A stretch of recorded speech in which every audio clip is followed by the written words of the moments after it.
Today, everybody, we are going to be talking with none other than Kaneki. How you doing today?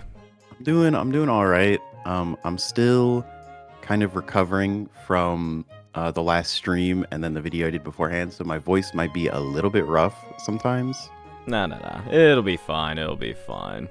You know, we have a nice chill talk today, not gonna be any yelling unless you you start going ballistic, in which case, hey, fair enough. No. I don't think I will. I don't think so. Okay, so we're just gonna get into it then. So I want to talk to you first about just kind of what got you into doing all this, like what has been, your driving motivation after you started, and what have you really enjoyed about being a creator for Star Rail. Yeah, well, back around the time that I started, I got super into HSR. And I was watching a ton of YouTube videos about it, and I've always been somebody who likes to consume like challenge content. So I was watching, people did challenge content. I was watching Kekvin. I was watching like Ziox, if you Yep. Yeah, but I was watching challenge content. I was watching for both Genshin and HSR, and I kind of ran out, and people weren't really making a lot of it, and so I kind of just started, searching up through YouTube like challenges. I looked up see if people were doing any like Nuzlocks. And nobody was doing any like current Nuzlocks, and I was like, that seems like such a like fun, cool idea. But I mean, if nobody else is gonna do it, like I guess I have to be the one to do it. Yep. All right. Fair. So yeah, that's what got me my start with Honkai Star Rail Hardcore, which is really fun. I discontinued that because unfortunately, the longer I did it, the less I really enjoyed making it. I liked playing it. I did not like making it. That is very fair. Like, that kind of led into fire only, led into ice only, led into wind only, and now I just kind of do everything. And I mean, hey, it's fair because it certainly works out for you. That's for sure. yeah, it's going well. That's interesting though, because it's like the challenge content is still definitely there from like Nuzlocke to elements only, but it's also interesting to see you've taken I'd say it's like a pretty big jump from what you started with, because honestly I would argue Nuzlocke is way harder in concept to do than an element only account. Yeah, 100%. It's just element only was more fun. I mean, it certainly sounds a lot more fun. I'm not gonna lie. Yeah. I mean, this may be. I'm not trying to seem self-centered or egotistical when I say this, but I did a lot of searching around the time when I started, and I don't think that there was an element-only creator that was like my size when I started doing it. I didn't see any element-only content that was, consistent and would get a high viewership. Interesting. That because does make sense. I started doing this like 9 months ago. Damn. And I think a lot of people were playing element only accounts. Yeah. But just nobody was making any videos on it. Like I would see videos on it that was like, 10 views, 20 views, and nothing more than that. Yeah, honestly, that sounds about right. Because like most of what I knew for most element only accounts was like, it was mainly just something that people did on their own time for fun. Like, I had never seen it actually put into a video format, monetized, or anything like that. It was just like, oh, hey, I want to mess around a little bit. I'm going to make an alt account and just go get all the quantum girlies, like when Mono Quantum was huge. That was the most I'd ever saw about it until, like, I started seeing... I'm trying to remember what the first video I ever saw was. It might have been that Jing Liu video. I think that was the first one that popped up into my recommended, but it could have been something else. That was around when we met, right? No, I think that should be a little bit... No, I think that is about, like, close to when we met. I remember the video that just kept popping up in my recommended after that was your ice only playthrough of Amphoreus. I saw that video pop up 10 different times in the span of a week. So actually with that video, and I would like to talk a little bit about this. Yeah. I put everything into that video. Mm-hmm. Looking back on it, I actually don't like it. What the fuck? I have a bit of an issue where everything I make I don't like. But yeah, with that video, I was working completely solo back then. Yeah. And I basically stopped putting out videos for like almost 2 months. Mm-hmm. I'd release like one video a month, and it would be really low effort and really short, because I was just working on that ice only video.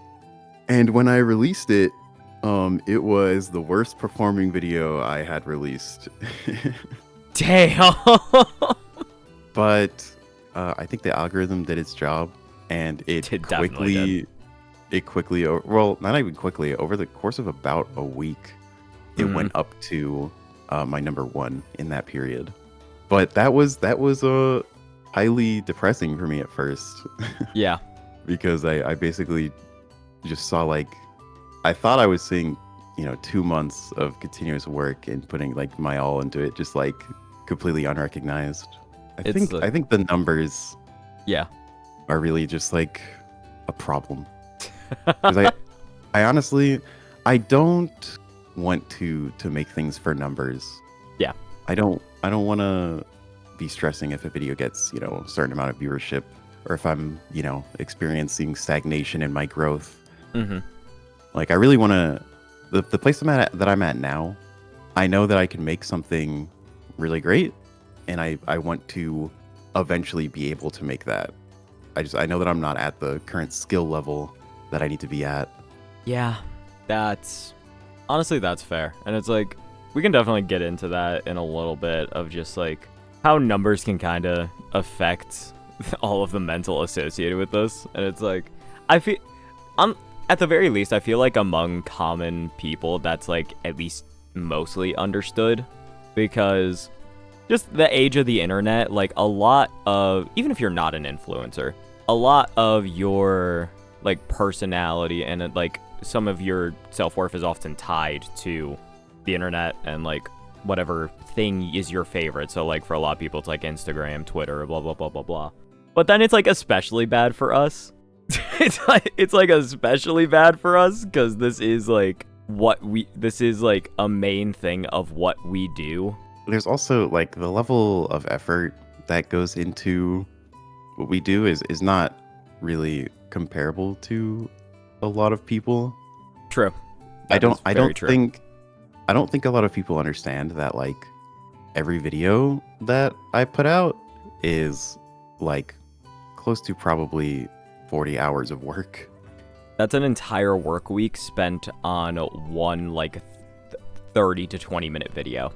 Yeah. That's insane to think about. That's with my real job as well. Yeah, that's a good thing to throw in this video. Is just like, hey chat, this motherfucker works a real job too, on top of giving you cinematic masterpieces. If you haven't, go subscribe. No. Okay, I don't know about cinematic masterpieces, but cinematic masterpieces. I put my everything. You know, you gotta talk up the homies. You gotta talk up the homies. True, okay. You could be making the biggest pile of dog shit, and I'm still gassing you up. Luckily, it's just good content, so I don't even have to. Like, I don't even have to lie. That's the advantage. I feel like no matter how many times somebody can try to explain, or how many times, like, you talk about it on, like, a stream, in a different video, blah, blah, blah, blah, blah, people will never understand the amount of effort that goes into doing something like this. And it's like, yeah, waking up every day, 9 to 5, that shit sucks. I'm never gonna say this is harder, but like, people don't understand that this is still like a very mentally taxing, because it's the same thing as a desk job. You are sitting at a computer for hours and hours and hours on end doing your work. Yeah. Like, people never really understand that aspect of it. And yeah, it's like we're playing video games or, you know, talking about video games. But it's still a lot to do when you get into, like, the editing process, and especially for something as, like, highly edited and intensive as your work specifically. Yeah, I would actually say that my YouTube work is quite a bit more taxing and harder than my other job. Which is wild. We're not gonna out what you do, but like give like I give like was a not gonna lie. I thought you were gonna say which is what, and I was gonna be like, well, yeah, no, we're not gonna out your job. Just like give like the roughest idea of what it is, so people like have a basis of comparison. I work in a school with elementary students. There you go. I will not say what I do in the school. Yeah, I was gonna say that's all. Yeah, cut his mic. Cut the mic. But yeah, no. Well, I've said that much on stream. Okay, that's good. I was gonna say make sure we don't get the Kaneki doxing in this video. Yeah, don't worry. I got it unlocked. I'm just saying, me personally, I am horrible with kids, so I'm like, honestly, that 100% sounds more taxing in my mind. So I'm like, great job that you can actually manage that. Not nearly as like psychologically demanding as content creation, in my opinion. Yeah, and it's like, I think it also has a bit to do with the mindset you take for editing your videos. You want to talk about that a little bit, because we've talked about it a fair amount in the Discord, like you and Catch. And it's genuinely very admirable how you do a lot of things, but it sounds exhausting, even beyond, like, already what is expected of you as a creator. Yeah, I mean, so are you trying to get my, like, mindset or, like, the physical, like, actions of it? Mainly the mindset. We'll start with that. Well, the way that I see my content, I guess, is not just like, and by the way, there's nothing wrong with this viewpoint if you hold it, and you know, I know people who do hold it and their content is amazing, but I see it as more than just like purely dumb, you know, 20-minute entertainment. Yeah, right. I want to make something that is artistically interesting, I suppose. I want there to be, you know, emotion. I want my video to stick with somebody after they've watched it. And I don't think that I'm there yet. For anybody who does watch me or goes to check out my content, and if it doesn't have that effect on you, like this is my goal, I guess, in the way that I attempt to make, right? But I don't want something fleeting, I suppose. So it takes a lot out of me in the creative process, because there are a lot of layers to creating something more artistically whole. Yeah. It's not easy, but it's easier to just make a sort of highlights. Absolutely. That's not my end game. So my videos end up involving a lot of scripting, a lot of rewrites, a lot of pacing, which is one of the hardest parts of creating. That can result in some pretty big issues that I can talk about later. But it is a extremely intensive process. Yeah. Even comparatively to some other creators. Which is fine. Which is fine. I have an amazing editor. He makes those sort of highlighty videos for me, and people love them. And you know, a part of content creation, I think, for most people, is just wanting to put out stuff that people will be able to enjoy and make their day better. Yep. And that's something that I love. Honestly, that's like that is 100% the most beautiful thing, because Okay, so I will admit, when I was having this talk with Coda was like, "Yeah, I got into this for the money," and I'm like, "Hey, get that bag, fair. Yeah, get that bag." And it's like, I will always fully admit, because I talk about this in my Discord, like earning the money from this is essential to me, because where I deadass where I live is almost impossible to get a job right now. The job market here is awful. So when I was already starting to make some money from this, I finished my degree and I immediately just went, all right, I'm gonna give it a year and see how far I can get. So interestingly enough, about a year has passed. and I think that's absolutely like the sign that it's doable. Yep. Because I'm feeling pretty great right now, all things considered.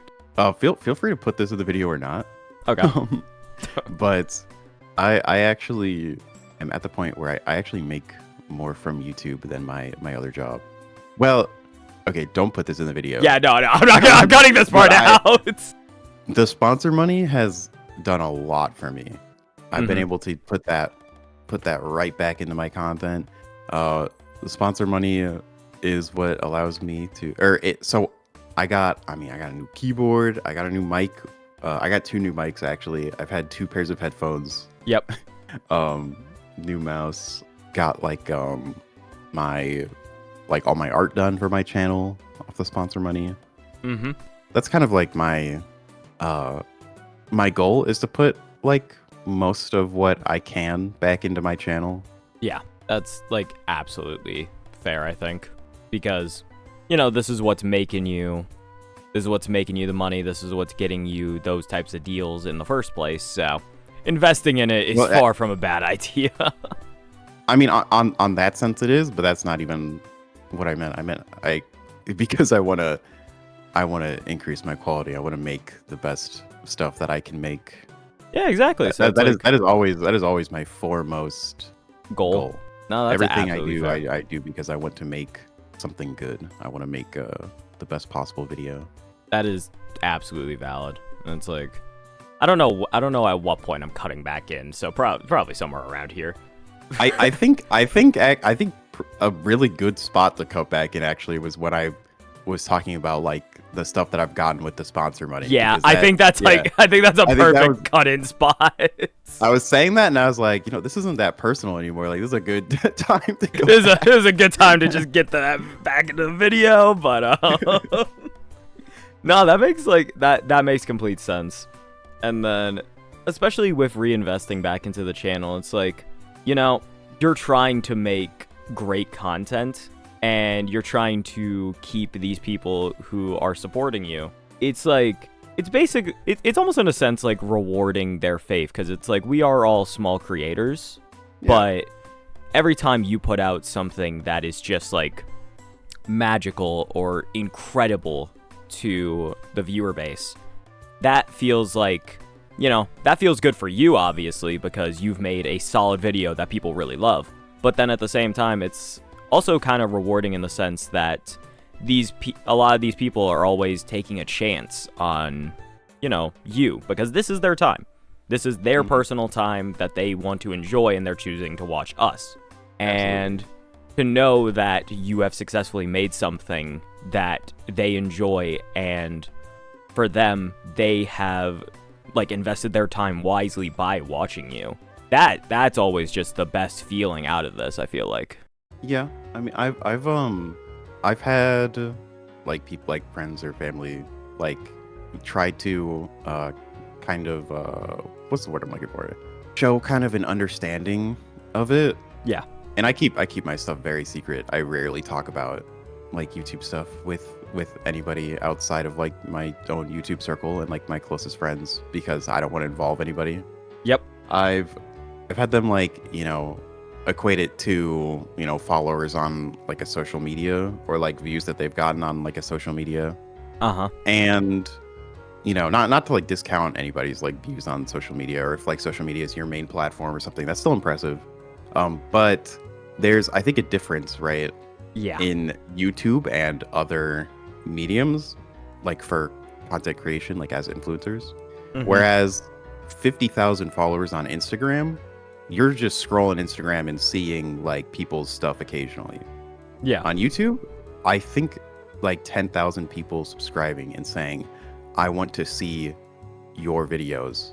Like I want to watch 20 minutes, 30 minutes, an hour of your videos when they release is like so much more kind of like intimate in a way. Uh-huh. I absolutely agree. Like that 100% makes sense. Damn, this is already like this is already at that level where I'm like, yeah, this is about as deep as I expected for the day. We haven't got into the negative bit yet. That is true. Yeah. We haven't. We have not gotten to the actual We haven't got into the deep bit yet. Oh, we're cooked. All right. Okay, so I guess now it's about time. I feel like we've had a good talk about, you know, the inspiration for creating and all that. So you've had a bit of a rough stretch recently that you were mentioning to us. So yes, I mainly want to hear about that specifically because that's gonna be very illuminating as to what the struggles of a creator are like. But then after that, just anything else that you want to say about maybe community, just like random backlash, or especially backseaters who try to talk to you about your fucking mono element account when they actually don't know jack shit. Please feel free to talk about that one. I have a very funny comment. Don't let me forget. Because I will mention that. Okay, but, I'm actually gonna write a note right now. Okay, start talking. I'm writing the note right now. So, as I was talking about my my kind of view on like how I create content and like what I want to do. Yeah. There's a lot of self-build pressure, and it's unfortunately extremely easy to not live up to yourself. Yeah. And I had some really big issues with that for my most recent video. I actually, it had me in kind of like a depressive tailspin. Mm-hmm. Because it was a mix of not really being able to live up to what I wanted it to be, and also outside factors. I got sick multiple times making that video. Yep. I had a lot of like in real life drama stuff going on, and I like couldn't do everything I wanted for that video because of it. Mm-hmm. And so I grew to despise it, I guess. Yeah. And I felt like making it was almost pointless because it wasn't reaching up to my aspirations for it. Mm-hmm. So I kind of released that video and then ignored it. I literally just I just closed YouTube and I just wasn't looking at anything. Yeah. Because I was like just thinking that it was I didn't care if it flopped or if it did well because I thought that it was bad. Yeah. And I ended up talking about that to my editor, and he gave me maybe like the biggest wake up call I've like ever experienced. Damn. Okay. I can't wait to hear this then. Okay. Okay. Yeah. Let me read it. Let me find it real quick. I said to him, we were talking about the scope of the video. I said, I honestly think the scope was super realistic. I just failed to meet it. If I didn't have any technical setbacks or sickness, there's a real chance I could have realized it 90%. Yeah. And he said, what even is realism here? Who gets to decide that? Look back and tell me what's the big scope if not the effort itself. You had the idea for a perfect video. Those take months to make. Those can't be industrialized. And they require thought put into every single moment. You pushed yourself to make it work, and you set your own expectations and met your own failure. I'm sorry to say, but you have no strength whatsoever over your failures and distaste. You revoked that the second you chose this path, this career, and pursued it. Because it's the people who get to decide how good that is, the literal thousands of people that enjoy your videos. So let me be clear, I only give one meaningful criticism here. the thing you failed at the most is looking at your success. If you can't appreciate that, you'll hit the heaviest wall possible. And that completely snapped me out of it. Holy shit! Holy shit! Yeah. That might be one of the most well-articulated statements about quote unquote failure that I've ever heard in my life. Oh yeah, I my mean, it God. made me realize that my perception of success was so off, and that it's not something that you simply achieve. Success is an ongoing thing. Yes. I mean, like, I may have, you know, not met my expectations for this specific thing, but I learned a lot while making it. And looking back at it now, even though I can't be fully happy with it. Yeah. Like, it's the best thing that I myself have ever made. But I just, like, because of where my expectations were and because of my own perceived failure, I couldn't see it as anything. And it brought me to, like, one of the lowest points I've been at. Yeah. Damn. That's genuinely heavy. I can't say that I don't get it, but at the same time, it's like just the way that you value your videos is at almost such a higher level, and it's because what you make is so intentionally meant to be better than just a YouTube video. The effort and care that goes into that is genuinely immense. And again, I have a similar feeling, because I remember when I would talk about it in the Discord sometimes, like editing that mono element video that I was doing with you and Catch. I was doing that for like a week, and it was probably the most work I'd put into a video for quite a while. I was really trying to make it significantly better than all my normal stuff, and it was tiring, it was fucking exhausting, and at the same time, I would just get upset because I wasn't capable of doing everything that I wanted to do with it. And that is deeply upsetting, but at the same time, it's like, the way that my audience personally is that I know they don't care too much about, like, highly edited stuff. So it's like, I know that I'm not letting anybody down per se, but it's just more so that I have this thing that I visualize in my head and I want to achieve it, and not being able to do so does really suck a lot of the time.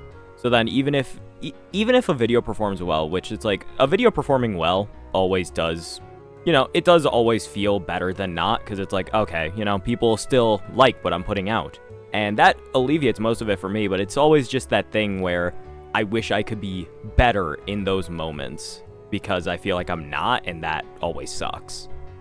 Yeah. I feel like that's the best overall way to rationalize that kind of feeling. I don't know. It's weird. Like, how often do people usually feel this on their jobs? That's the fun question, is how often does a normal person feel like this? You know what I'm saying? Yeah, no, that's kind of what I was talking about when I said that YouTube is harder than my other job. Yeah. Because I don't feel like mentally taxed like this. Yeah. Like, I have never been like severely depressed because of my other work. That is very fair. I even like had those feelings while in the midst of like the best success I've seen in a long time on YouTube. Mm-hmm. When you would expect to, have great feelings. Feel good about yourself. It's like, damn, I'm cooking, I'm making more money, views are up, subscribers are up. Like, you would expect to feel amazing during that point, but then you just didn't. Yeah, I just put expectations on myself, and I don't think, to be fair, I don't think the problem really was the expectations I put on myself. The problem was that I was not willing to not meet them. Yeah. I mean, it's really just as simple as that, actually. It's like, I don't think I need to dumb this down or like try and explain it to like an audience that's listening. It really is just you set a goal for yourself, and it's a goal related to YouTube, but also it's a goal related to a work that you're passionate about. If you don't get to do that, that feels like shit. That feels like shit. I don't know. Again, there are not many people I know with like a working class job that would feel that way about not reaching their potential or not reaching what they want to achieve. There are not many people who I know like that, except for in the case of like, because like I knew a lot of people who were obviously also psych students or like teachers, and those oftentimes those people, they would get mad about not reaching like the goals that they wanted to. So like if you're a teacher, like, you know, you're trying to get like maybe a PhD, and it's like you really want to become I'm trying to think, like a superintendent or something like that. Like that is an important goal for many teachers, or for some like college professors, it's like achieving tenure. Stuff like that I have seen people be very passionate about and really give their all to. But for the most part, I feel like, you know, like Billy working at the construction site, like he's not gonna feel like that as much. Whereas with this type of thing, it's almost a constant. Billy working at the construction site has a very different struggle, is what Chris is saying. Yeah, Billy fucks up, people die. If Billy fucks up, people die. So Billy needs to stay also locked in. That is a extremely physically taxing type of work. But like true. You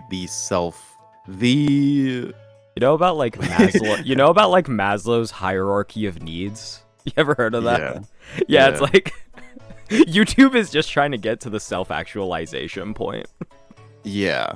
I don't think there's any sort of self-actualization in construction. I mean, maybe I'm wrong. Maybe if you're a construction worker watching this, please let comment. Let me know if you self-actualized. I need to know what self-actualization looks like for a construction worker. Please DM me. Oh my god. But yeah, no, that all makes perfect sense in my opinion. I feel like it's just a thing that people have never really had to think about, especially with content creation. Because I've mentioned this in every single one of these so far, and I'm going to mention it every single time. We are just like the soulless, lifeless robots to people. Like, they don't care about us, they don't care about our feelings, they don't care about what the fuck is happening to us for the most part.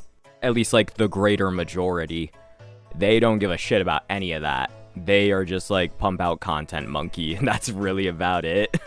Yeah, I mean, like, from that most recent video even, like, you would not realize that I felt the way about it that I did. Unless you... I did actually. I put that in the description because I was like, I don't know, I was venting, I guess. But I mean, if you engage with my content how people normally do, like, you would have no idea. Yeah, my feelings on it. And even then, like, putting it in the description, motherfuckers don't even read the description anymore is the worst part. Yeah. Like, I cannot tell you the last time somebody actually, like, I knew somebody had read my description. The last time was maybe like over a year ago, because I put like a bunch of bullshit in the description to see if anybody would comment on it. I literally just like typed oogie boogie boogie and some shit like that. I'm like, all right, if you read this comment, it's like there was one dude who read it. I think people go down there for music mainly. Oh yeah, because do you put all the music timestamps in your video? Yeah, right. Or not timestamps, but like you put the not list. Timestamps, but I put a list. Yeah, you put the list. I completely forgot about that. By the way, you're doing God's work. I hope you know that, because that's what Alpharad used to do, who's one of my favorite YouTubers. He hasn't done it in a while, and sometimes I'm just upset because damn, I want to steal this motherfucker's music. Yeah, no, I do it because I've had that happen to me so much. Mm-hmm. Holy shit, Catch has 410 viewers. Catch, if you're watching this video, fuck you. I'm kidding, don't put that in. No, that's going in. Chat, we should kill Cthulhu. That motherfucker robbed me of points in a game show. Execute it. All right, anyway. Okay, actually, wait. Okay, so before we forget, we gotta circle back to it. The Yup. commenters on Element only. Well, what was gonna be your statement about that? So just to start this off, I got a comment on my wind only MOC video today. Okay. For a quick reminder, I have 7 characters on wind only. Yup. Okay. Okay. This guy commented, anybody know why he is running base Don Hung? It's because I don't have a full team. What do you want me to do? Am I supposed to run nah, Don Hung's not good enough. I can't have him in my team. I'll just run 3 characters on each side. Like what? Like what am I supposed to do? That might be the stupidest thing I've ever heard in my life. What the fuck? Also, I'm sure your viewers know this. They have to, because this feels like common knowledge. Yeah. Okay. But to anyone out there that's just randomly watching this video or has seen my videos and has commented this, okay? If I am playing my Herda team on ice only and the enemy has like 24 stacks, I'm not going to use her enhanced skill because it's going to reset it to like no stacks. It's going to take forever to build. It's a higher damage per second to build the stacks up and just use a basic on Herda for a single round. That is why I basic on Herda. It's so funny. I get that. I've gotten that comment like 50 times. You were like, why are you basicing on Herda? Because it's optimal. I'm playing ice only. I can't build up the stacks as quickly as your like god tier Herda team. Dude, people are so funny with that. It's like, wow, you actually only know how to play one fucking character. Like, oh my, like you've never had to struggle in your life. You've never actually had to understand the baseline mechanics of a character, huh? Yeah, that's what I was about to say. Like you don't know how to play this character outside of their best in slot team, and I feel sorry for you. You don't know what hustle is. You don't know what grind is. Isn't it? What's up? My understanding was that when you like a character, yeah, you know how to play them. Like you want to learn how to play them. I guess that's not how everybody thinks. No, not in the slightest, actually. No.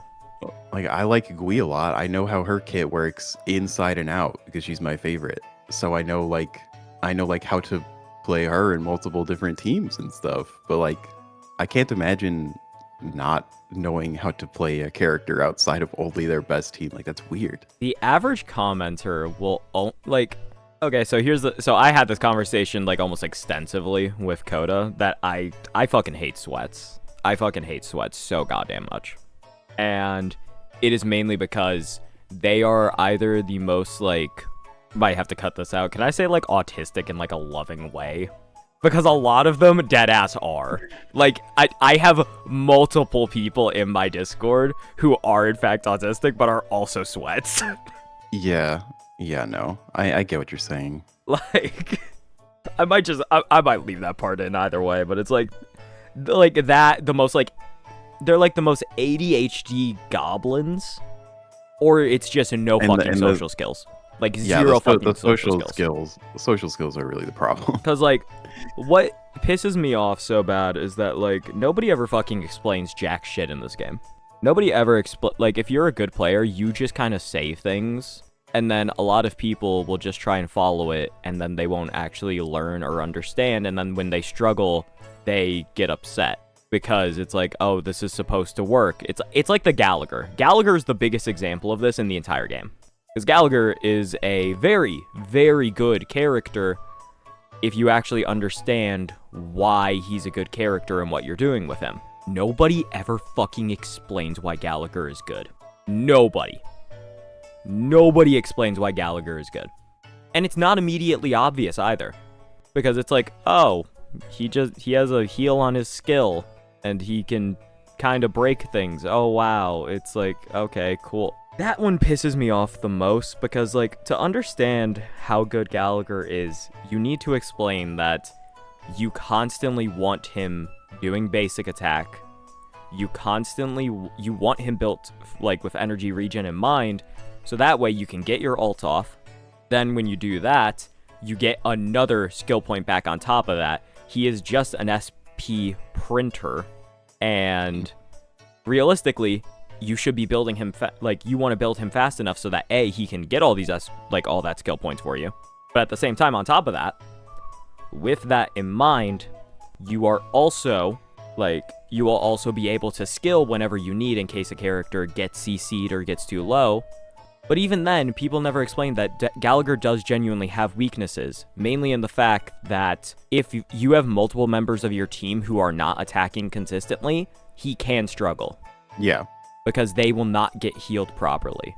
At that point, you need to rely on his enhanced basic attack, and enemies do so much damage nowadays that there is a chance that you actually just cannot get that out in time. Yeah. But again, 100%. nobody ever explains that shit. They just say use Gallagher, and it pisses me off to high hell. Yeah, I have seen a lot of people playing Gallagher completely wrong. Yep. Either because they don't have the correct build, or they don't actually know what his bread and butter is. I remember when I saw a crit damage Gallagher, and it was actually their real build. Well, I think a lot of people are break support, build all of the break and only break, and then he has 130 speed. Yep. Because that's how my Gallagher was. All right. I think we've hit most of what we needed to hit. Backseaters are annoying. Nobody actually knows jack shit about this game, and they think that they do. And yeah, if any of you ever mention the March 7th shield heals, yes, I'll say it again. Please, no more. Please jump into a ditch. Genuinely. If you're watching this, I know what March 7th E6 does. I know what it does, okay? You don't have to remind me. People actually just think you're stupid. It's crazy. It's insane. I have 10 characters that I can use. I know what they do. You are probably one of the most knowledgeable people about March 7th in the world. That's the funny thing. Oh my god. Alright. Well, thank you so much for doing this today. I really do appreciate it. And more importantly, I appreciate you just being honest and, opening up about your struggles and everything associated with doing all this. Yeah, my pleasure. Alright. That's gonna be the end of the video. I don't know, cut to an outro, do some shit or something.